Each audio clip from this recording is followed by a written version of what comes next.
Hello students, welcome to knowledge and education Adda. आज हम पढ़ेंगे क्लास 10 साइंस का चैप्टर 10 जिसका नाम है लाइट, रिफ्लेक्शन एंड रिफ्रैक्शन। हम नोट्स के साथ इस चैप्टर को कवर करेंगे जिससे आपका बोर्ड के पर्पस से नोट्स भी कवर होता रहेगा। तो चलिए स्टार्ट करते हैं। सबसे पहले हम ये समझते हैं कि लाइट क्या है। और आप ये चीज़ तो जानते हैं कि light is a form of energy और सोर्स ऑफ एनर्जी। तो यही हमारा जो है लाइट की डेफिनेशन भी हो जाएगी। और हम जो भी चीज़ देख रहे हैं, आप मेरी नोट्स को देख रहे हैं या फिर आप जो भी चीज़ वीडियो से देख रहे हैं, हर चीज़ को जो भी आप मेज़र करते हैं, सी करते हैं, वो सारी चीज़ जो है आप लाइट के हेल्प से ही देखते हैं। तो लाइट में होता क्या है जनरली, जैसे अगर कोई ऑब्जेक्ट है हमारी, उस ऑब्जेक्ट पर जैसे ही कोई अगर लाइट पड़ती है तो हम उस ऑब्जेक्ट को डायरेक्ट नहीं देखते, बल्कि हम उस ऑब्जेक्ट पर पड़ने वाले रिफ्लेक्शन को देखते हैं। तो हमारी जो आइज़ होती है वो लाइट से क्या देखती है, उस ऑब्जेक्ट को देख पाती है। अगर इस ऑब्जेक्ट पर लाइट नहीं फॉल करेगा तो हमें ये ऑब्जेक्ट नहीं दिखाई देगा। तो किसी भी ऑब्जेक्ट पर जब लाइट पड़ती है तभी वो ऑब्जेक्ट जो है हमें दिखाई देता है। और हमें वो ऑब्जेक्ट कभी भी डायरेक्ट नहीं दिखता, बल्कि हमें उसका रिफ्लेक्शन दिखता है जो कि लाइट के थ्रू हम देख सकते हैं। तो अगर आपसे कोई कहे कि ऑब्जेक्ट को क्या आप डायरेक्ट देख सकते हैं, तो आप नहीं देख सकते, क्योंकि वो आप लाइट की हेल्प से ही देख पाएंगे। अगर आप जैसे लाइट को ऑफ़ कर दीजिए, अगर रात का समय है, तो आपको कोई भी चीज़ क्यों नहीं दिखाई देती अंधेरे में, क्योंकि उस समय आपकी आंखों पर किसी भी टाइप का रिफ्लेक्शन नहीं हो रहा है, इसलिए आपको कोई भी चीज़ क्लियरली नहीं दिखती है। तो यही रीज़न है, क्योंकि लाइट की हेल्प से हम चीज़ों का रिफ्लेक्शन देखते हैं। तो we are able to see the beautiful world around us, beautiful of light. तो जो भी हम चीज़ देखते हैं वो किससे देखते हैं, इस लाइट की हेल्प से देखते हैं, because of light. An object reflects light and falls on it. जो भी ऑब्जेक्ट हम देखते हैं, जब उस पर लाइट पड़ती है तभी हम देखते हैं। This reflected light when received by our eyes enables us to see things, यानी ये जब हमारी लाइट इस पे पड़ती है तब भी हम उस चीज़ को देख पाते हैं। कुछ प्रॉपर्टीज़ है लाइट की, जैसे लाइट की एक बहुत इंपॉर्टेंट प्रॉपर्टी है कि ये ऑलवेज जो है वो स्ट्रेट लाइन में ही चलती है। अब इसके सामने अगर कोई ऑब्जेक्ट आ जाता है तो लाइट वहाँ से रिफ्लेक्ट कर जाती है, लेकिन ये लाइट जो है हमेशा सीधी ही चलती है, एकदम स्ट्रेट लाइन में चलती है। और दूसरी इसकी प्रॉपर्टी है कि लाइट के जो लाइट वेव्स होते हैं, उसकी जो, चाहे तो आप वैक्यूम बोलिए या फिर एयर बोलिए, एयर और वैक्यूम दोनों में ही इसकी स्पीड जो है वो 3 × 10⁸ मीटर पर सेकेंड होती है। तो लाइट की जो स्पीड होती है ये सबसे उसकी हाई स्पीड है, इससे ज़्यादा स्पीड नहीं होगी, लेकिन वो इतनी ही स्पीड पर वैक्यूम और एयर में ट्रैवल करता है। क्योंकि जैसे सन से जो रेज़ आ रही है, सन से हमारे अर्थ तक आने के बीच में कोई भी वहाँ पर मीडियम नहीं है, वहाँ पर सिर्फ क्या है, वैक्यूम है। और जब अर्थ से हमारे अंदर आता है, हमारे अर्थ के अंदर, तो वहाँ पर एयर मीडियम है। तो एयर और वैक्यूम दोनों में ही जो लाइट की स्पीड होती है वो इतनी ही होती है। ये आपको न्यूमेरिकल क्वेश्चन सॉल्व करने में हेल्प करेगा, तो इसे आप याद कर लीजिए। और एक इम्पॉर्टेंट बात कि लाइट की जो होती है प्रॉपर्टी, वो डुअल नेचर होती है। मींस लाइट वेव्स के जैसे भी बिहेव करता है और एक पार्टिकल्स के जैसे भी बिहेव करता है। यानी लाइट में जो हमारी प्रॉपर्टीज़ होती है वो वेव्स के जैसे भी होती है और कुछ पार्टिकल्स के जैसे भी होती है। और according to wave theory, light consists of electromagnetic waves which do not require a material medium like solid, liquid और gas for their propagation। Light को ट्रैवल करने के लिए किसी भी मीडियम की ज़रूरत नहीं होती है। जैसे अगर आप देख सकते हैं कि जो हमारी लाइट है वो हमारा जो है एयर में भी ट्रैवल करती है, वैक्यूम में भी ट्रैवल करती है, ग्लास में भी ट्रैवल करती है, वाटर में भी ट्रैवल करती है। तो लाइट जो है वो किसी भी मीडियम में ट्रैवल कर सकती है। तो वहाँ पर उसको ट्रैवल करने के लिए ये नहीं है कि अगर वैक्यूम है तो लाइट दिखेगी ही नहीं, तो वैक्यूम में तो लाइट और क्लियरली दिखती है। इस वजह से लाइट की अगर वेव थ्योरी हम कहें तो ये कहता है कि जो इसमें इसको लाइट्स को ट्रैवल करने के लिए किसी भी टाइप की कोई भी मीडियम की ज़रूरत नहीं होती है। और according to particle theory, light is composed of particles which travel in a straight line at very high speed। Light बहुत ही हाई स्पीड से ट्रैवल करती है, ठीक है। ये आपकी क्या है, पार्टिकल थ्योरी है। तो अब हम कुछ बात कर लेते हैं ऑब्जेक्ट्स के बारे में। जैसे आपने छोटे क्लासेस में भी देखा होगा, कुछ ल्यूमिनस ऑब्जेक्ट होते हैं और कुछ नॉन ल्यूमिनस ऑब्जेक्ट होते हैं। तो ल्यूमिनस ऑब्जेक्ट क्या होता है, the objects like the sun, star, electric bulb, torch, candle, etc. which emit their own light are called luminous object. जिसके खुद के अपने लाइट होते हैं, ठीक है, उन्हीं को हम ल्यूमिनस कहेंगे। लेकिन नॉन ल्यूमिनस में वो सारी चीज़ें आती हैं जिन्हें हम क्या है लाइट की हेल्प से देखते हैं, जिसके पास खुद का कोई लाइट नहीं होता है। अब आप ये सोच रहे होंगे कि ये जो हमारा टॉर्च है, कैंडल है, ये भी तो हेल्प से ही जलता है, बट ये भले ही किसी की हेल्प से जलता है बट ये खुद से एमिट हो रहा है। लेकिन अगर आपको बुक देखनी है, चेयर देखनी है, टेबल या जो भी चीज़ आप देखते हैं वो लाइट की हेल्प से देखते हैं। तो those object which do not emit light themselves but only reflect the light which falls on them are called non luminous light. ठीक है, जिसके खुद की लाइट नहीं होती है, वो दूसरी लाइट की हेल्प से जिसको हम देखते हैं। अब हमारा मेन आज का टॉपिक जो है रिफ्लेक्शन ऑफ लाइट, ये हम समझते हैं। तो सबसे पहले हम ये समझते हैं कि what is reflection of light. Light का रिफ्लेक्शन है क्या? तो लाइट का किसी भी मीडियम से, जैसे हमारी लाइट यहाँ पे आ रही है, ठीक है, ये हमारी जब लाइट आने के बाद जब वो क्या करती है, वहाँ से मुड़ जाती है, रिफ्लेक्ट हो जाती है, तो इस प्रोसेस को हम क्या कहते हैं, रिफ्लेक्शन ऑफ लाइट कहते हैं। Means the process of sending back the light rays which falls on the surface of an object is called reflection of light. जब किसी ऑब्जेक्ट पर पड़ता है, जैसे आप यहाँ देख रहे हैं, ये हमारी सन है, इस सन की रेज ये हमारे फ्लावर पे पड़ रही है। जब इस फ्लावर पे पड़ी तो ये फ्लावर में क्या हुआ कि हमें इस फ्लावर को हमें क्या दिखता है, इस पर जब लाइट पड़ती है तो हम इसके लाइट का रिफ्लेक्शन अपनी आँखों पर देखते हैं, तभी ये हमें फ्लावर दिखाई देता है। तो हमें कोई भी चीज़ है तभी दिखती है जब हम उसका रिफ्लेक्शन देख पाते हैं। तो रिफ्लेक्शन के लिए इसका क्या मतलब हुआ कि लाइट का वहाँ से जिस ऑब्जेक्ट पर वो पड़ा है टकरा करके वापस आना ही क्या है, रिफ्लेक्शन है। ठीक है, sending back light rays on. तो यहाँ पर हमारा रिफ्लेक्शन हो गया। इसी में ही क्या है कि जब लाइट रे पड़ती है तो लाइट की रे जिस पे पड़ेगी, जहाँ पर वो पहली बार आती है जिधर से, उसे हम इंसिडेंट रे कहते हैं, और जब लाइट वापस चली जाती है तो उसे हम रिफ्लेक्टेड रे कहते हैं। तो इंसिडेंट रे का मतलब क्या हुआ, द रे of light which falls on the mirror surface is called incident ray. जैसे अगर कोई मिरर है हमारी, क्योंकि हमारा जो चैप्टर है इस पर हमें पढ़ना है यहाँ पर रिफ्लेक्शन के बारे में, और रिफ्लेक्शन दोस्तों सिर्फ और सिर्फ मिरर से ही होता है, और जो रिफ्रैक्शन होता है वो आपका लेंसेज में होता है। तो रिफ्लेक्शन की अगर मैं बात करूं तो जितना भी काम होगा वो हमारे मिरर से ही होगा। अब वो चाहे प्लेन मिरर है या कॉन्वेक्स मिरर है या कॉन्केव मिरर है, वो डिपेंड करता है कि मिरर कैसा है। लेकिन कैसा भी मिरर हो, हर एक मिरर में रिफ्लेक्शन होता है। तो अगर कोई हमारा प्लेन मिरर है और उस पर इस तरह से लाइट फॉल कर रही है, तो वहाँ पर क्या होता है कि जब लाइट फॉल करती है तो उसे हम इंसिडेंट रे कहते हैं, और लाइट जिस जगह पर फॉल करके वापस निकल जाती है उसे रिफ्लेक्टेड रे कहते हैं। लाइट का यहाँ पर इंसिडेंट और रिफ्लेक्शन के बीच में एक परपेंडिकुलर लाइन ड्रॉ की जाती है जिसे हम नॉर्मल कहते हैं। यहाँ पर नॉर्मल और इंसिडेंट रे के बीच में बनने वाले एंगल को हम इंसिडेंट एंगल कहते हैं, और नॉर्मल और रिफ्लेक्टेड रे के बीच में बनने वाले एंगल को हम रिफ्लेक्टेड एंगल कहते हैं। ये बात आप याद रखिएगा। कुछ बच्चे कंफ्यूज होते हैं कि यहाँ पर जो है एंगल बना देते हैं, तो ये गलत हो जाएगा, ये रॉन्ग है। एंगल तभी बनेगा जब नॉर्मल और उस रे के बीच में होगा। तो नॉर्मल और इंसिडेंट के बीच में बनेगा तो इंसिडेंट एंगल, नॉर्मल और रिफ्लेक्शन के बीच में बनेगा तो रिफ्लेक्टेड एंगल। ठीक है, अभी आप इसके बारे में एक फिर से समझ लीजिए यहाँ पर कि रिफ्लेक्टेड रे का मतलब क्या होता है। द रे of light which is sent back by the mirror is called reflected ray. जो कि वहाँ से वापस भेज दी जाती है उसे हम रिफ्लेक्टेड रे कहते हैं। और आपने देखा उनके बीच में जो यहाँ पर ऐसे लाइन के बीच में जो परपेंडिकुलर लाइन ड्रॉ की जाती है उसे हम नॉर्मल कहते हैं। The normal is a line at right angle to the mirror surface at the point of incident. ठीक है, इंसिडेंट पॉइंट यानी जहाँ पर वो चीज़ क्या है, उस पॉइंट पर मीट कर रही, इंसिडेंट कर रही है, उस पॉइंट को हम इंसिडेंट पॉइंट कहते हैं। तो यहाँ पर जो आपका इंसिडेंट रे है वो भी इंसिडेंट पॉइंट पर ही मीट करता है, आपका रिफ्लेक्टेड रे वो भी आपके इंसिडेंट पॉइंट पर ही मीट करता है। और यहाँ पर इंसिडेंट और रिफ्लेक्शन एरो का बहुत ही यहाँ पे क्या है, बहुत ही यूज़ है। एरो से ही आप डिसाइड कर पाएंगे कि जो आपकी लाइट रे है वो कैसी जा रही है। ठीक है, ये लाइट ऐसे आई और यहाँ से निकल गई, मींस इंसिडेंट की और रिफ्लेक्ट हो गई, और नॉर्मल के बीच में यहाँ पर जो है वो पॉइंट डिसाइड करता है कि वो एंगल बन कैसे रहा है। तो वो आपको हेल्प करेगा क्वेश्चन वगैरह सॉल्व करने में। तो इंसिडेंट ऑफ एंगल क्या होता है, या angle of incident, it is the angle made by the incident ray with the normal at the point of incidence. ठीक है, ये जो पॉइंट आपका दिख रहा है इंसिडेंस पॉइंट है आपका।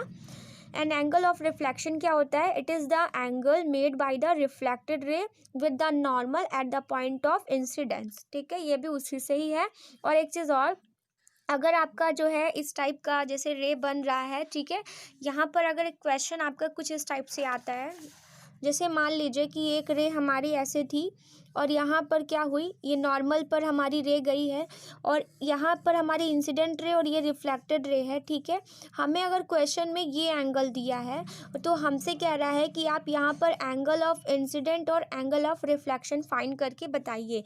तो अगर हमारा मिरर और इंसिडेंट के बीच में एंगल गिवन है, देन हमसे ये क्वेश्चन आई और आर की वैल्यू पूछ रहा है, तो आप कैसे फाइंड करेंगे। यहाँ पर आपको फाइंड करने के लिए फर्स्टली तो आपको ये पता होना चाहिए कि इसका रूल क्या होता है। तो उसके लिए एक रूल होता है यहाँ पे लॉ ऑफ रिफ्लेक्शन।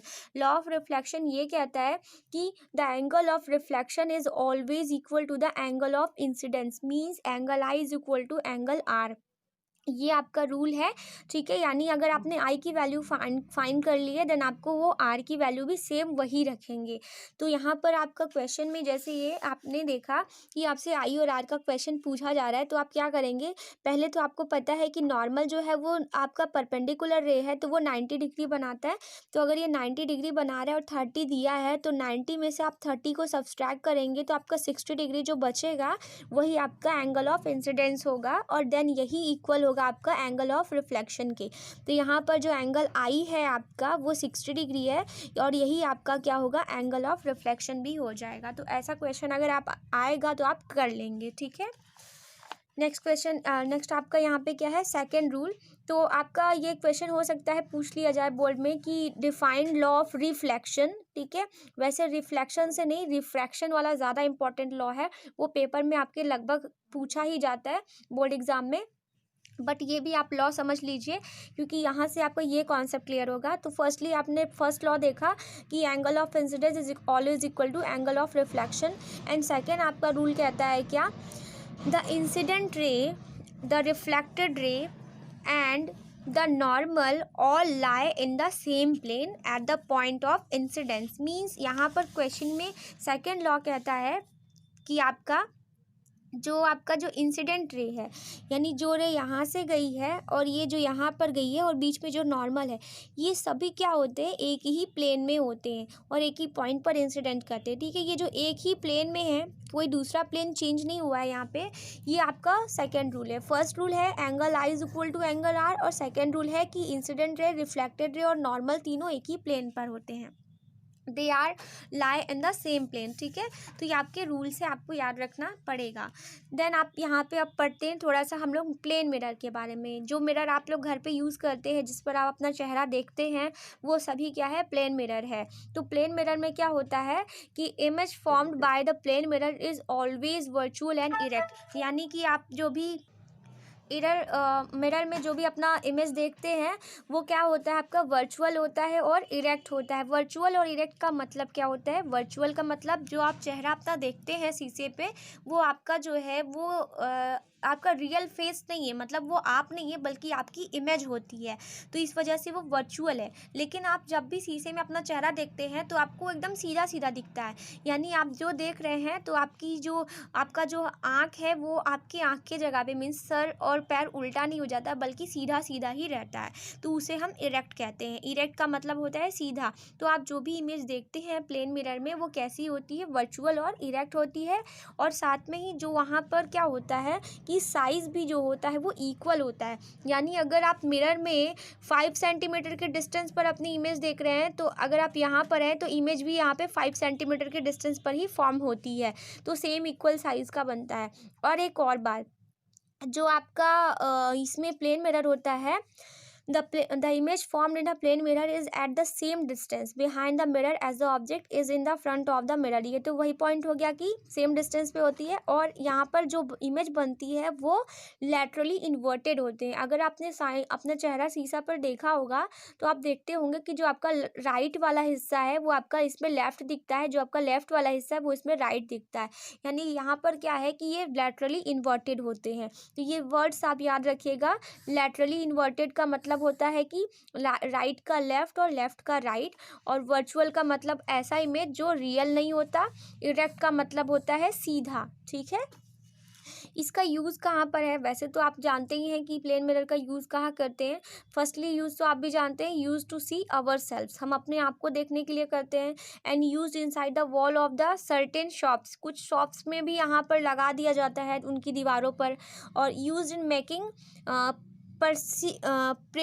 पेरिस्कोप्स, यहाँ पर जो पेरिस्कोप्स होते हैं आपके, उसको बनाने के लिए भी क्या है, इसका यूज़ होता है प्लेन मिरर का। And plane mirror are use in the blind turns of the some busy roads. जैसे आपकी कोई रोड होती है, जैसे मान लीजिए कि एक चौराहा होता है और जब वहाँ पर ऐसा ब्लाइंड टर्न होता है जिसमें आपको नहीं पता चल रहा है कि उधर से कौन सी वैन आ रही है नहीं आ रही है, तो यहाँ सामने एक मिरर लगा दिया जाता है, जिससे उस मिरर में दिख जाता है कि इधर से कोई अगर वैन आ रही है तो आप अपनी स्पीड को स्लो कर लेंगे, तो एक्सीडेंट होने से बच जाएंगे।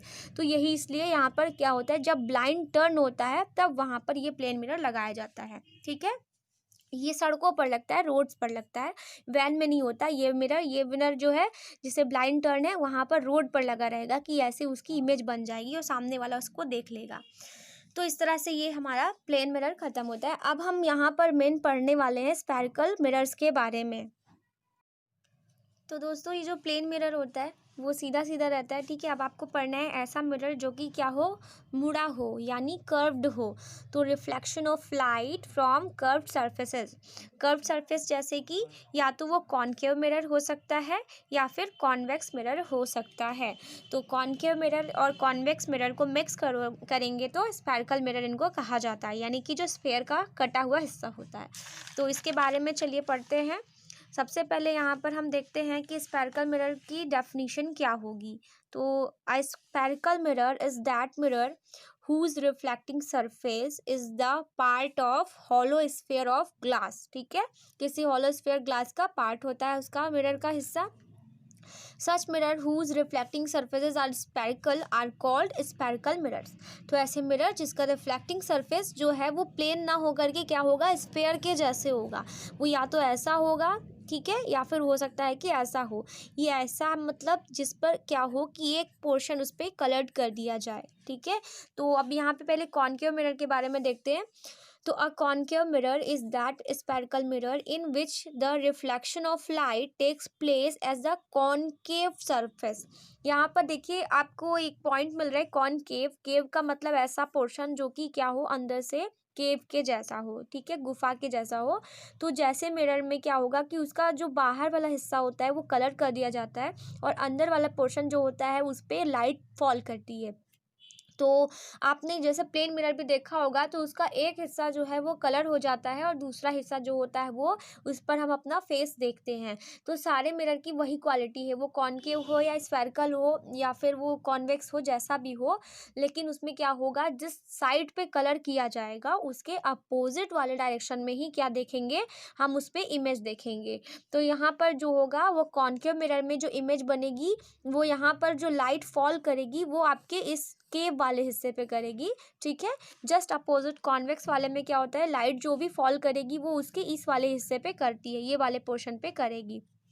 तो कॉन्वेक्स मिरर क्या होता है, A convex mirror is that spherical mirror in which the reflection of light takes place at the convex surface, या फिर जिसे हम curved surface कहते हैं, outwards। ठीक है, वर्ड याद रखिए, ये inwards है और ये outward curved है। किस साइड में कर्व्ड है, ये बाहर की साइड में कर्व्ड है, यानी इस पे जो लाइट फॉल करेगी कॉन्वेक्स में वो इस वाले हिस्से पे करती है और जो इमेज वगैरह होगी वो बनने का तरीका हम देखेंगे उसके रूल से, लेकिन जो लाइट वो फॉल होगी यानी ऑब्जेक्ट जो रखा जाएगा वो इसके जस्ट यहाँ पे रखा जाएगा जिधर कलर नहीं है।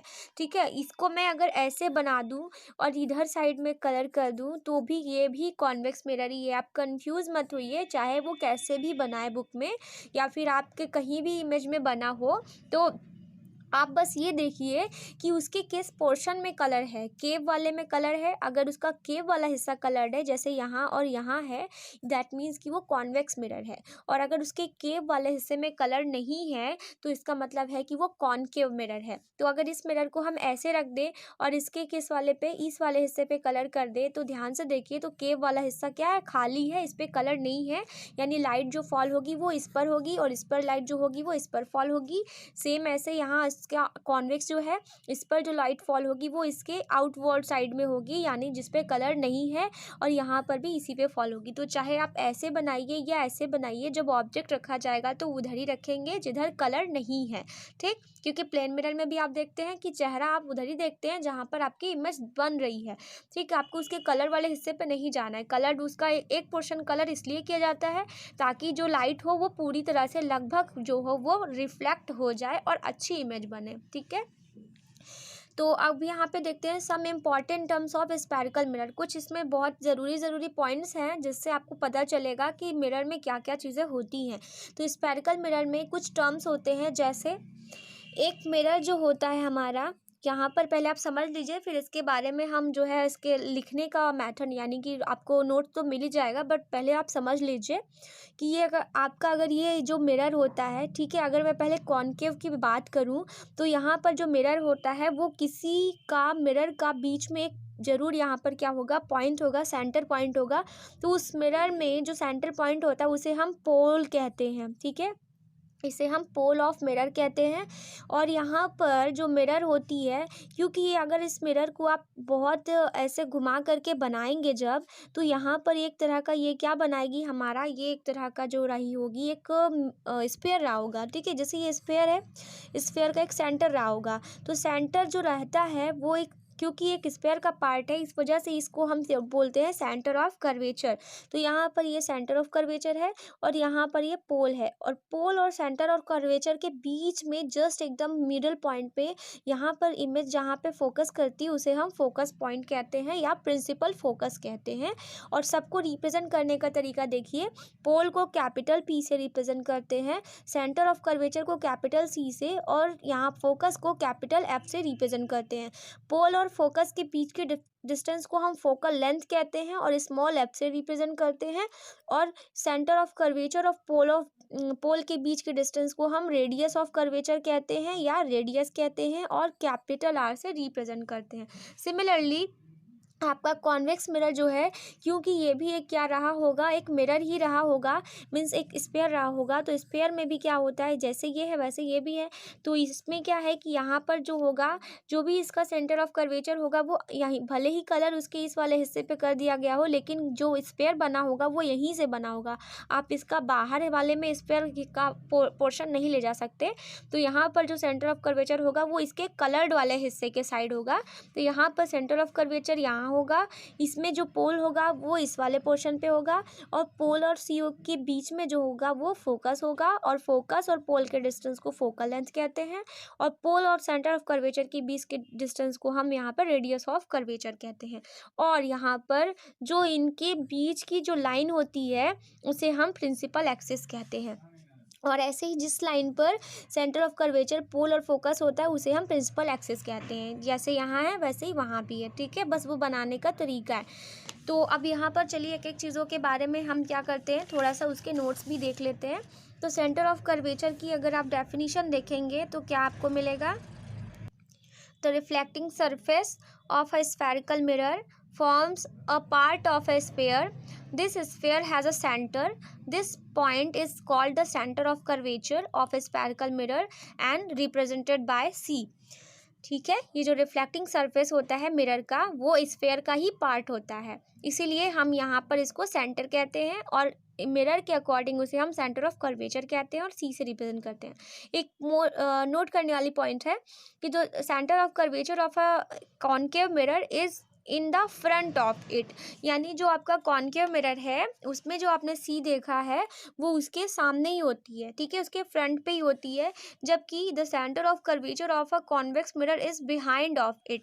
यहाँ पर जो आपकी लाइट होगी वो तो इस वाले पे फॉल कर देगी, लेकिन मिरर का जो सेंटर ऑफ कर्वेचर बन रहा है वो यहाँ बन रहा है, यानी बिहाइंड बन रहा है, ठीक है, उसके पीछे बन रहा है मिरर के, क्योंकि आपका इमेज जो भी होगा, ऑब्जेक्ट जो भी रखा जाएगा वो इसके सामने रखा जाएगा, क्योंकि लाइट वाला जो लाइट का जो हिस्सा है वो इसी पर फॉल करेगा। कलर तो इसके इस वाले हिस्से पे है, तो लाइट यहीं पर आप देखेंगे, इमेज वगैरह इसे इधर ही इसमें ऑब्जेक्ट दिखेगा। तो यहाँ पर क्या है कि इस पे इसी के साइड होता है, जबकि इसमें क्या है, बिहाइंड द मिरर होता है, ठीक है। पोल का अगर डेफिनेशन देखेंगे तो the centre of a spherical mirror is called its pole, it is represented by capital P। okay, radius of curvature means the radius of curvature of a spherical mirror is the radius of hollow sphere। जो एक sphere का radius होता है वैसे ही है ये भी, means the distance between C and P is the radius of curvature represented by R। तो जो आपका यहाँ पर C और P के बीच का डिस्टेंस, यानी पोल और कर्वेचर का डिस्टेंस रेडियस ऑफ कर्वेचर है।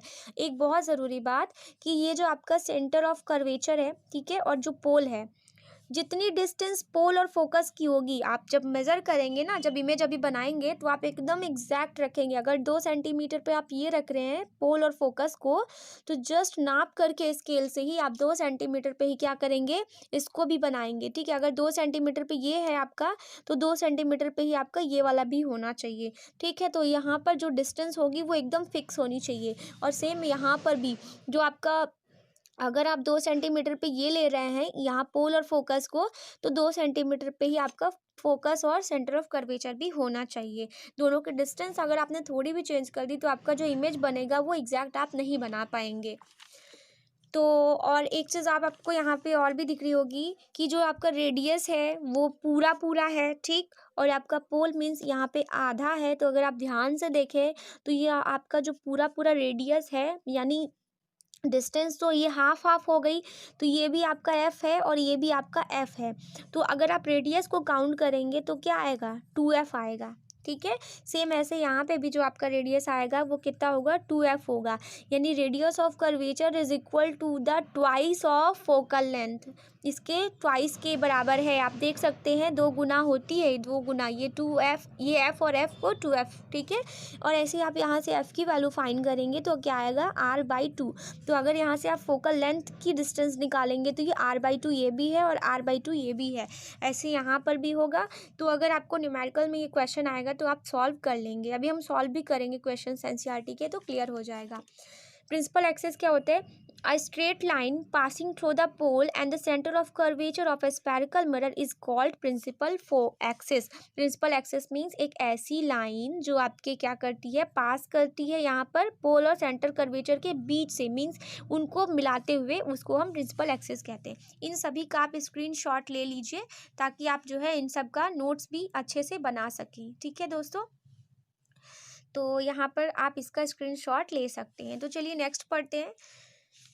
नेक्स्ट हमारा क्या टॉपिक है, इसी पे अब हम थोड़ा सा प्रिंसिपल फोकस के बारे में देखते हैं, दोनों का। यहाँ पर फोकस तो हमने देख लिया वैसे, लेकिन इसके डेफिनेशन भी देख लेते हैं। तो the principal focus of a concave mirror, तो कॉनकेव मिरर का प्रिंसिपल फोकस कैसे होता है, इस पर अगर आप ध्यान से देखेंगे तो आपको दिखेगा, क्योंकि आपका कॉनकेव मिरर है, ठीक है। यहाँ पर आप जब कोई रे पैरेलल जा रही है, ठीक, एक रे यहाँ से जा रही है, एक रे इधर से जा रही है, एक रे इधर से जा रही है, एक रे इधर से जा रही है, तो यहाँ पर रूल होता है, अभी हम रूल पढ़ेंगे। तो जब कोई रे पैरेलल जाती है तो वो फोकस से आती है, कोई भी रे पैरेलल जाती है तो फोकस से आती है, पैरेलल जाएगी तो फोकस से आएगी, पैरेलल जाएगी तो फोकस से आएगी। मीन्स जितनी भी रे थी वो यहाँ पर आकर के क्या हो जाती हैं, कन्वर्ज हो जाती हैं। बट अगर इसी को हम थोड़ा पीछे के साइड में बढ़ाते जाएँ तो ये डाइवर्स भी होती है। तो जो आपका कॉनकेव मिरर होता है वो डाइवर्जेंट रेज होती हैं। तो यहाँ पर अगर आप इसका फोकस की डेफिनेशन पढ़ेंगे तो when a number of rays parallel to the principal axis are falling on the concave mirror, they are all meeting or inserting at a point of principal axis के किसी एक पॉइंट पर meet करते हैं of the mirror, it is called the principal focus और focus, ठीक है, इसे हम प्रिंसिपल फोकस या फोकस कहते हैं। And represented by capital F. तो यहाँ पर क्या हो गया आपका, जब कोई रेज पैरेलल जाती है तो वो जिस पॉइंट पर इंसर्ट करती है प्रिंसिपल एक्सिस पे इन अ कॉनकेव मिरर, तो उसे हम फोकस कहते हैं, और जो आपका फोकस होता है उसे एफ से रिप्रेजेंट करते हैं। और एक ज़रूरी बात, क्योंकि जो फोकस आपका कॉनकेव मिरर में फॉल कर रहा है वो आप देख सकते हैं कि एकदम रियलिटी में फॉल कर रहा है, यहाँ पे कोई भी रेज डॉटेड में नहीं आई है, ठीक है, रियल में ये फोकस पॉइंट आ रहा है, तो इसलिए यहाँ पर जो फोकस होती है कॉनकेव मिरर की वो रियल फोकस होती है। और फोकल, अगर यहाँ पर आप कॉन्वेक्स मिरर की फोकस लेंथ कहेंगे, मीन्स फोकस देखेंगे, तो क्या होगा कि when a number of rays parallel to the principal axis are falling on the convex mirror, the reflected rays appear to come from a point on the principal axis. This point is called principal focus of a convex mirror. एक यहाँ पर word आपको मिला appear। Appear का मतलब होता है कि हमें ऐसा फील हो रहा है, हमें ऐसा लग रहा है कि कई सारी रेज यहाँ पर आकर के प्रिंसिपल एक्सिस के एक पॉइंट पर मीट कर रही है, बट ये रियलिटी में मीट नहीं की, ठीक है। तो यहाँ पर आप देख सकते हैं कि जब कॉन्वेक्स मिरर का जो फोकस होगा, अगर बहुत सारी रेज पैरेलल होती हैं, तो अगर यहाँ पर पैरेलल होगी तो वो उसको आना तो चाहिए फोकस पर, बट वो रिफ्लेक्ट हो जाती है, लेकिन हमें ऐसा अपीयर हो रहा है कि ये फोकस पर ही आ रही है, और ये सारी रेज आकर के कन्वर्ज हो जाती, मिल जाती, इसलिए इसको कन्वर्जेंट रेज कहेंगे हम, ओके। तो इस तरह से प्रिंसिपल फोकस इसका हो गया। तो आप यहाँ पर क्या देख रहे हैं कि जो कॉनकेव मिरर था उसमें फोकस रियल था, जबकि कॉन्वेक्स मिरर का जो फोकस है वो वर्चुअल फोकस है। तो वर्चुअल है इसका और उसका रियल है। फोकल लेंथ की बात करें तो distance between the pole and the principal focus of a spherical mirror is called the focal length. It is represented by small f, and the focal length of a spherical mirror means concave और convex, spherical बोलेंगे तो दोनों आ जाएगा, is equal to the half of its radius of curvature, इसके half के बराबर होता है। तो ये पॉइंट आपको याद रखने पड़ेंगे। तो ये सारी चीज़ें आप देख सकते हैं, अभी मैं बता चुकी हूँ इस फॉर्मूले के बारे में। तो अब हम यहाँ पे इमेज फॉर्मेशन पढ़ेंगे। तो अब हमारा इस चैप्टर का इम्पॉर्टेंट टॉपिक है, ये आ गया है रूल्स इमेज फॉर्मेशन। तो इसके लिए आप पहले पेंसिल वगैरह लेकर बैठ जाइए, क्योंकि इमेज बनाना है आपको अगर एग्ज़ाम में भी, तो आप पेंसिल से ही बनाएंगे, ठीक है। तो चलिए हम लोग पहले रूल्स देख लेते हैं इसमें है क्या। तो पहले मैं आपको रूल समझाती हूँ, देन उसके बाद फिर आप नोट्स देखिएगा, ठीक है। तो चलिए पहले रूल्स बनाते हैं कि रूल्स क्या कहता है। तो हम 1 बाय 1 पढ़ेंगे, पहले कॉनकेव मिरर का रूल पढ़ेंगे, फिर कॉन्वेक्स मिरर का पढ़ेंगे, फिर पहले कॉनकेव का देखते हैं। तो रूल नंबर 1 ये कहता है हमारा, क्या कहता है कि पढ़ लेते हैं, a ray of light which is parallel to the principal axis of a concave mirror passes through its focus after reflection from the mirror. देखिए कह रहा है कि जब यहाँ पर एक हमारा कॉनकेव मिरर है, ये हमारा क्या है, ठीक है, कॉनकेव मिरर है। इस मिरर में क्या होता है, यहाँ पर पोल होगा, ठीक है, देन यहाँ पर पोल होगा और ऐसे ही एक लाइन जाएगी, और आपको मैंने बताया कि मेज़र करने के लिए आप एग्जैक्ट डिस्टेंस लेंगे। अगर 2 सेंटीमीटर यहाँ पोल का फोकस से है तो वही फोकस से कर्वेचर का भी होगा, ठीक है। तो यहाँ पर अगर मैं 2 सेंटीमीटर का मेज़रमेंट ले रही हूँ, ठीक है, 2 से इमेज थोड़ी अच्छी भी दिखती है, ज़्यादा डिस्टेंस लेने पर, छोटा या बड़ा करने पर थोड़ा इमेज भी अच्छा नहीं आता। तो यहाँ पर आप देखिए रूल नंबर 1 क्या कहता है कि जब यहाँ पर कोई भी रे हमारी प्रिंसिपल एक्सिस के पैरेलल जाती है, ठीक है, ये कहता है कोई भी रे अगर हमारे प्रिंसिपल एक्सिस के पैरेलल जाती है, तो ऑलवेज जब कोई रे पैरेलल जाती है तो वो हमेशा फोकस से होकर के चली जाती है। रूल नंबर 1 ये कहता है कि कोई भी अगर रे पैरेलल जा रही है, क्योंकि ये आपका प्रिंसिपल एक्सिस है ना, ठीक है, प्रिंसिपल एक्सिस के पैरेलल रे अगर जाएगी तो फोकस से होकर जाएगी, चाहे वो कितनी भी रेज हो। तो जैसे एक रे मान लीजिए ये गई और एक रे हमारी ये गई, और ये भी क्या होगी आपकी, ये भी आपकी फोकस से होकर ही जाएगी, ऐसे करके फोकस से होकर जाएगी। तो चाहे वो कितनी भी रेज हो, 2 से ज़्यादा मत बनाइए, नहीं तो अच्छा भी नहीं लगेगा देखने में, ठीक है, 2 ही रेज काफ़ी है। तो रूल नंबर 1 ये कहता है कि जब कोई रे हमारी पैरेलल जाती है तो फोकस से आती है, ठीक है। तो यही पॉइंट्स आपके यहाँ पर लिखे हुए हैं। देखिए जब कोई रे हमारी पैरेलल जा रही है इस प्रिंसिपल एक्सिस के, तो वो किस पर होकर जाती है, फोकस से होकर जाती है। ऐसे आप एक और रे भी ले सकते हैं और वो फोकस से होकर जाएगी, ठीक है। रूल नंबर 2, रूल नंबर 2 क्या है? जो रूल नंबर 1 है उसका उल्टा है रूल नंबर 2। रूल नंबर 2 क्या कहता है कि जैसे अगर कोई हमारी कॉनकेव मिरर है, ठीक है, कॉनकेव मिरर है, ये उसका क्या है, पोल है, तो जब उसके यहाँ पर कॉनकेव मिरर में क्या होता है कि जब कोई रे यहाँ पर a ray of light passes through the principal focus, जो कि प्रिंसिपल फोकस से अगर होकर जाती है तो वो क्या होती है, a concave mirror becomes parallel to the principal axis after reflection. Just opposite, अगर यहाँ पर कोई फोकस से रे जाएगी तो पैरेलल निकल जाएगी, पैरेलल आती तो फोकस से जाती, और अगर फोकस पर ही आ रही है तो पैरेलल निकल जाएगी। ठीक है, जैसे अगर आपका यहाँ पर क्या है, आप यहाँ से ले रहे हैं, ये आपका फोकस हो जाएगा, ठीक है, तो आप यहाँ पर क्या लेंगे, सी, और ये आपका हो गया एफ। तो जब आपकी कोई भी रे यहाँ पर फोकस से होकर आ रही है, इधर आ रही है, तो वो क्या करेगी, इसके प्रिंसिपल एक्सिस के ही पैरेलल निकल जाएगी, ये इधर निकल जाएगी। रूल नंबर 2 कहता है अगर कोई रे हमारी मान लीजिए इधर से आ रही है फोकस से, ठीक है, इधर से आ रही है, तो वो भी क्या करेगी, वो भी इसी के ही ऐसे हमारे पैरेलल निकल जाएगी, ये इधर निकल जाएगी। तो जो रे इधर गई है, ठीक, इसकी एरो का ध्यान रखिएगा, और वो इधर निकल गई, तो जो पैरेलल आई थी वो फोकस से निकल गई, जो फोकस से आ रही है वो पैरेलल निकल जाएगी। ये रूल नंबर आपका 2 है। रूल नंबर 3 कहता है कि जब कोई रे आपकी कॉनकेव मिरर में क्या होती है, यहाँ पर थर्ड रूल कहता है जब कोई कॉनकेव मिरर है आपकी, ठीक है, आप नाप कर बनाइएगा यहाँ पर सी और एफ। तो थर्ड कहता है कि जब कोई रे आपकी सेंटर ऑफ कर्वेचर से जाती है, ठीक है, सेंटर ऑफ कर्वेचर से कोई रे अगर हमारी गई है तो वो जिस रास्ते से जाती है उसी रास्ते से वापस आती है, तो जो रे सेंटर ऑफ कर्वेचर से जाती है वो वापस निकल जाती है। ये आपका रूल नंबर 3 कहता है। जैसे अगर हमारी रे गई इधर से, ठीक है, वो इधर ही से वापस लौट आएगी, तो जो रे हमारी इधर से निकली वो इसी रास्ते से वापस चली आएगी, तो ये हमारा रूल नंबर 3 कहता है। तो a ray of light passes through the center of curvature of a concave mirror is reflected back along the same path, उसी रास्ते से निकल करके चली जाती है। और रूल नंबर 4 कहता है a ray of light which is incident at the pole of a concave mirror is reflected back making the same angle with the principal axis। यानी जैसे कोई भी रे हमारी है, अब वो हमारे पोल से होकर जा रही है, ठीक है, देखिए पोल से जा रही है, तो जब ये पोल से होकर जाती है तो वो क्या करती है, जैसे आपने सेकंड रूल पढ़ा था, फर्स्ट रूल पढ़ा था रिफ्लेक्शन का कि एंगल ऑफ इंसिडेंस और एंगल ऑफ रिफ्लेक्शन, तो ये उसी रूल से फॉलो करती है। तो यहाँ पर पोल से जो रे जाती है वो क्या करती है, उसमें वापस रिफ्लेक्ट होती है, और जिस एंगल से रिफ्लेक्ट होती है उसे रिफ्लेक्टेड एंगल कहते हैं, और यहाँ पर इंसिडेंट एंगल से वो उस पॉइंट पर इंसिडेंट करती है। तो यहाँ पर जब रे कोई पोल से जाती है तो वो क्या करती है, रिफ्लेक्ट हो जाती है, और ऐसे रिफ्लेक्ट होती है कि एंगल बनाते हुए रिफ्लेक्ट करती है। ठीक है, तो ये आपका रूल नंबर 4 है।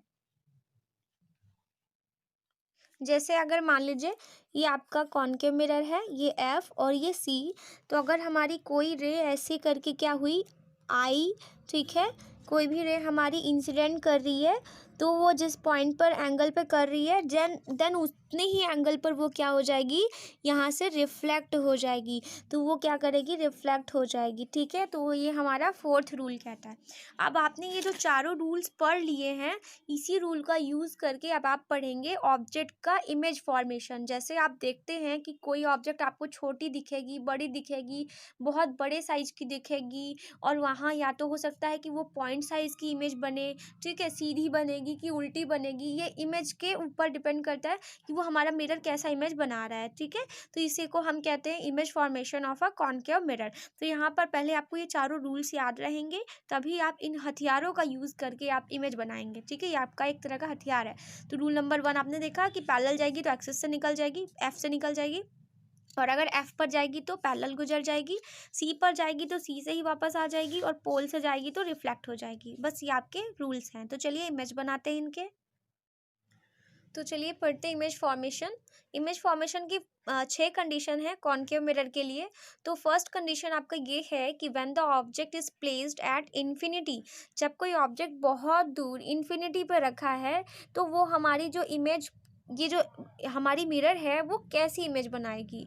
तो इन्फिनिटी से जब भी कोई रेज आती है वो इमेज कैसी बनाएगी, ठीक है। यहाँ पर तो हमने बनाया है, बट आपको मैं फिर से बना कर दिखाती हूँ कि कैसे इमेज आएगी। तो सपोज़ ये आपका एक कॉनकेव मिरर है, ठीक है, यहाँ पर हो गया, और ये आपका क्या है, पोल हो गया।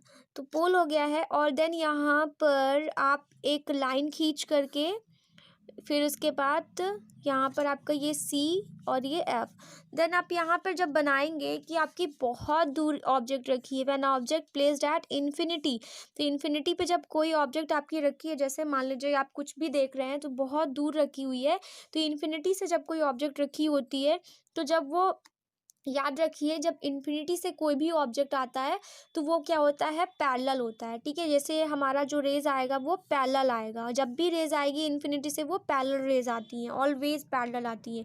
और अभी आपने रूल नंबर 1 पढ़ा कि जब कोई रे हमारी पैरेलल आती है तो कहाँ जाती है, फोकस से होकर जाती है, ठीक है। तो यहाँ पर जो आपकी रेज आएंगी वो फोकस से होकर के जाएंगी। तो यहाँ पर ऐसे रेज आएगी और यहाँ पर आपकी फोकस पर आकर के रे जो है मीट कर आएगी। तो जिस जगह पर आपकी रे मीट करती है उस पॉइंट पर ही कहते हैं इमेज बना है, ठीक है। तो आपका यहाँ पर जो इमेज है वो ये ऑब्जेक्ट है आपका, जिसका इमेज आपको देखना है, तो उसका इमेज जो है वो इस जगह पर बन रहा है। तो कहाँ पर बन रहा है, अगर मैं इसकी पोजीशन की बात करूँ तो ये कहाँ पर बना है आपका ऑब्जेक्ट फॉर्म्ड एट फोकस, कहाँ पर बना है, फोकस पर बना है। और इसकी साइज़ कितनी आप देख रहे हैं, ऑब्जेक्ट आपका इतना बड़ा है जबकि साइज़ उसका एकदम क्या है, बहुत छोटा है। इसको हम कह सकते हैं कि पॉइंट साइज्ड इमेज। और साथ में ही ये जो आपका इमेज बन रहा है वो कहीं भी डॉटेड नहीं है, ये रियलिटी में मीट कर रहा है, इस वजह से ये आपका क्या है, ये आपका जो है वो रियल इमेज है। और एक बात आप याद रखिएगा कि जो रियल वर्ड है इसके साथ ऑलवेज आप इन्वर्टेड जोड़ दीजिएगा, रियल के साथ हमेशा जो है वो इन्वर्टेड ही इमेज बनती है, और जो वर्चुअल इमेज होती है उसके साथ हमेशा जो होती है वो इरेक्ट इमेज बनती है। क्योंकि ये आपकी पॉइंट साइज इमेज है तो देखकर समझ नहीं आ रहा ना कि यहाँ पर ये इमेज इतनी छोटी है कि सीधा है कि उल्टा कैसा बना है, तो आपको याद नहीं, दिख नहीं रहा है वैसे कि समझ में भी नहीं आएगा। तो आप ये चीज़ याद रखिएगा कि अगर ये रियल इमेज बनी है तो ये इन्वर्टेड ही होगी, यानी उल्टी बनी होगी, सीधी इमेज नहीं होगी, ठीक है। तो इस तरह से आपका यहाँ पर जब ऑब्जेक्ट इन्फिनिटी से आता है तो जो इमेज बनती है वो पॉइंट साइज बनती है। तो यही चीज़ आपका है कि the image formed is, first इसका पोजीशन देखिए एट द फोकस, एंड जो ये बना है वो रियल और इन्वर्टेड है, point sized image. Point sized image को आप हाईली डिमिनिश्ड इमेज भी बोलते हैं, ठीक है। तो ये आपका इमेज हो जाएगा। फिर उसके बाद आपका है व्हेन, नेक्स्ट आपका जब क्या है कि ऑब्जेक्ट अब खसक जाएगा, थोड़ा आगे की ओर आ जाएगा, तो when the object beyond C, यानी जो आपका जो ऑब्जेक्ट है वो सी के कहीं पीछे साइड में है, यहाँ पर कहीं ऑब्जेक्ट आपका रखा गया है, ठीक है, कहीं इस जगह पर आपका ऑब्जेक्ट रखा है। तो when the object beyond C, जैसे अगर आपका कोई ऑब्जेक्ट ए बी है, कुछ भी हो सकता है, ये कोई भी ऑब्जेक्ट है, तो अगर यहाँ पर रखा है तो इसकी इमेज कैसे बनेगी, तो उसके लिए चलिए इमेज बनाकर देखते हैं। तो आप इसका रूल याद रखिएगा कि हमेशा एक रे उसके पैरेलल लेकर जाएंगे, ठीक है। यहाँ पर जो रे आपकी जाएगी वो क्या होगी, इस पे पैरेलल जाएगी, और जो पैरेलल जाती है वो ऑलवेज फोकस से होकर आती है, ठीक है। तो वो फोकस से होकर जाएगी, और जो एक रे होगी वो आपकी क्या होगी, फोकस से जाएगी। जब तक आपका ऑब्जेक्ट फोकस से पहले रखा गया है तब तक आप हर बार फोकस और पैरेलल लेकर जाएंगे रेस को। तो एक रे पैरेलल जाएगी तो फोकस से आकर के निकल जाएगी, और अगर कोई रे फोकस से आ रही है तो वो क्या होगी, आपकी पैरेलल रेज निकल जाएंगी। तो ये कैसे निकलेगी, ये वाली रे पैरेलल निकल जाएगी। रूल नंबर आपका 2। तो इसमें 1 और 2 दोनों यूज हुआ है। 1 कहता है कि पैरेलल जाएगी तो फोकस से निकलेगी, 2 कहता है कि कोई फोकस से आ रही है तो पैरेलल निकल जाएगी। तो इमेज यहाँ पर कैसे बनेगा आपका, कैसे पता चलेगा, तो जहाँ पर आपकी दोनों रेज मीट करती है जिस पॉइंट पर, वहीं पर आपका इमेज बनेगा। तो ये जो इमेज है आपका वो इस जगह पे बन रहा है, ठीक है। तो आप इमेज देखिए, ये इमेज जो है यहाँ पर आपका हो गया आपका ए डैश, और यहाँ पर आपका हो गया बी डैश। तो आप इमेज की पोजीशन देखिए, image formed between C and F, centre of curvature and focus. And image का जो पोजीशन है वो तो आपने देखा, और साइज इसका क्या है आप देख रहे हैं, इमेज तो बड़ा है बट यहाँ पर इमेज छोटा बना है, यानी स्मॉल साइज्ड इमेज, या फिर इसे आप डिमिनिश्ड भी बोल सकते हैं, ठीक है। पॉइंट साइज को हाईली डिमिनिश्ड कहते हैं, स्मॉल साइज को डिमिनिश्ड कहते हैं। हैं। तो डिमिनिश्ड इमेज बना है और कहाँ, सी और एफ के बीच में। और रियल है कि नहीं है, तो रियल है, एकदम दिख रहा है कि ये इमेज हमारी वहीं पर बनी है। और आप सीधा सीधा देख सकते हैं कि ये उसकी उल्टी बनी है इमेज, यानी इन्वर्टेड बनी है। तो आप देख सकते हैं यहाँ पर ऑब्जेक्ट आपका जब ऐसे रखा है तो इमेज यहाँ पर कैसी बनेगी, between F and C, real and inverted. और साइज कैसा होगा इसका, डिमिनिश्ड साइज का इमेज बनेगा। अब आप इसका नेक्स्ट लेकर जाएंगे कि जब आपका क्या है, आपको ऐसे ही नोट्स बनाना है, ठीक है, सेम ऐसे ही। आपको कोई इसमें नोट्स, इस वाले पॉइंट पे आपको कुछ भी नहीं लिखना कि कोई रे अगर जा रही है तो पैरेलल निकल रही है तो क्या हो रहा है, ये कोई पॉइंट आपको नहीं लिखना। बस इतना लिखना है, आपको ये इमेज बनाना है। इमेज बनाने के बाद आपको ये लिखना पड़ेगा कि इमेज की प्रॉपर्टीज़ क्या है, ठीक है, इमेज बन किस तरह से रहा है, उसकी पोजीशन क्या है, उसकी साइज़ क्या है, ठीक है। तो ये आपका लिखना है और उसका नेचर कैसा है, बस इतना ही आपको लिखना है। बाकी जब रूल्स आप लिखेंगे तो रूल्स लिखते समय आपको रूल्स लिखने पड़ेंगे, लेकिन इमेज फॉर्म करते समय आपको कोई भी कुछ नहीं राइट करना है, बस उसका इमेज बना देना है। और इमेज का कहाँ पर पोजीशन है वो लिखना पड़ेगा। तो when the object placed at C, अब यहाँ ऑब्जेक्ट आपका कहाँ पर आ गया, देखिए अभी आपका इन्फिनिटी था, इन्फिनिटी से अब थोड़ा और आगे आया बियॉन्ड सी।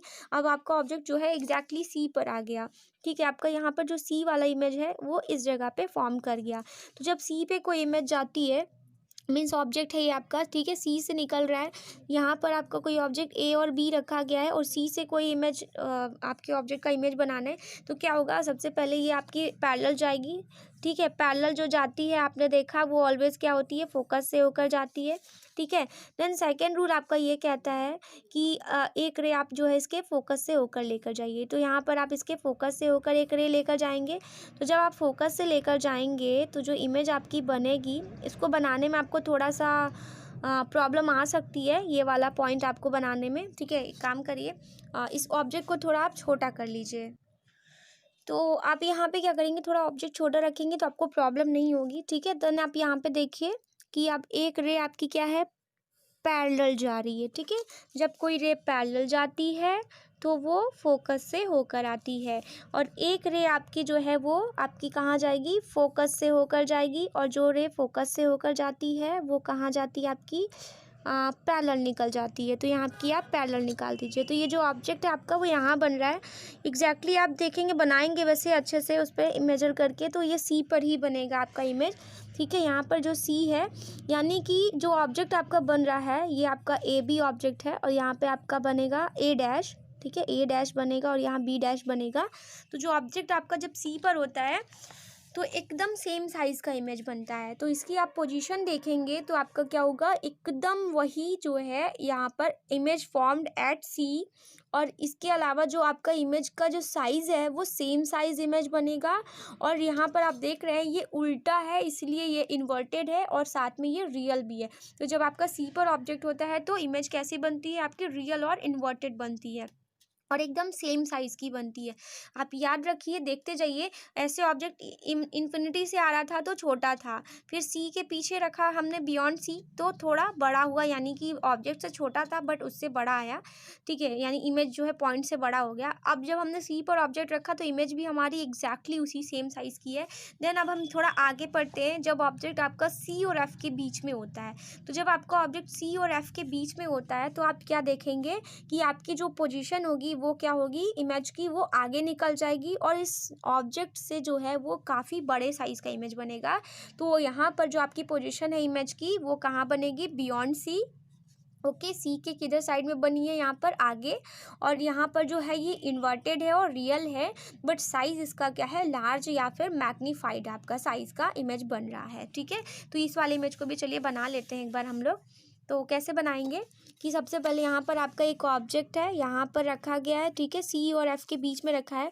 तो सी और एफ के बीच में रखा है, देन ये आपका ऐसे जाएगा, फिर उसके बाद यहाँ पर क्या होगा, फोकस से होकर के निकल जाएगा, यानी जो पैरेलल रेज होती है ना वो फोकस से निकल जाती है। और फिर उसके बाद आपको क्या करना है कि एक रे आपकी जो है वो फोकस से होकर आएगी। जब फोकस से होकर आएगी तो वो क्या करेगी, आपकी वो वाली रे जो होगी वो आपकी पैरेलल इधर निकल जाएगी। तो यहाँ पर आप देखेंगे जो इमेज आपका बनेगा वो कहाँ बनेगा, आपका बियॉन्ड सी बनेगा, और इस वाले से जो है वो काफ़ी बड़ा इमेज बन रहा है, ठीक है। आपका यहाँ पे बी डैश और ए डैश बन रहा है, काफ़ी बड़ा इमेज बन रहा है। तो यानी जब आपकी ऐसे इमेज बनती है तो बड़ी बन रही है, ठीक है। अब आप इसके आगे का भी क्राइटेरिया समझ रहे होंगे, ठीक है। आप जो सोच रहे हैं वो सही सोच रहे हैं कि जब आपका फोकस पे बनेगा तो इमेज बहुत बड़ा बनेगा, ठीक है। तो बहुत बड़ा कैसे बनता है, जब आपका फोकस पे होता है इमेज तो क्या होता है कि रेज आपकी पैरेलल निकल जाती है, और पैरेलल रेज कहीं मीट नहीं करेगी, ठीक है। वो मीट कहाँ करेगी, इन्फिनिटी पे। मैथ्स आपका कहता है कि पैरेलल रेज इन्फिनिटी पे मीट करती है, तो इस वजह से जो इमेज बनेगी वो हाईली लार्ज या हाईली मैग्नीफाइड बनेगी। तो चलिए एक बार इसका भी इमेज बना लेते हैं।